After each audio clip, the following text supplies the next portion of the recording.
ఉద్యమకారుడు అనే మాట వాడద్దండి దయచేసి. ఎందుకంటే ఆయన సత్యవాక్యాన్ని బోధించాడు, వాక్య ప్రకారం ఎలా ఉండాలి అనేది నేర్పించాడు. ఉద్యమం అంటే మేము ఉద్యోగాలు చేసుకుంటూ పోవట్లేదు కదా.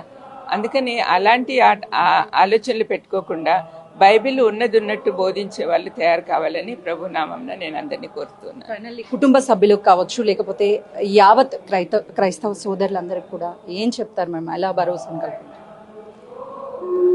మాకు భరోసా ఇచ్చేది దేవుడే అండి. ప్రభుత్వాలు ఇవ్వలేవు, అధికారులు ఇవ్వలేరు. వాళ్ళకు లేని శక్తి దేవుడికి ఉంది. మా పక్షాన మా దేవుడు పోరాడతాడు. అటువంటి ఆలోచన బైబిల్ మాకు ఇచ్చింది, కానీ అది ఆచరణలో పెట్టట్లేదు. అదే ప్రాబ్లం అయిపోతా ఉంది. మేము దేవుడిచ్చిన వాగ్దానాలన్నీ మాకు అన్వయించుకోవాలి, మా దేవుడే ఉన్నాడు, ఆయనే చూసుకుంటాడనే ఆలోచన మాకు రావట్లేదు. I'm very sad about it. That is the only solution. He can solve all our problems.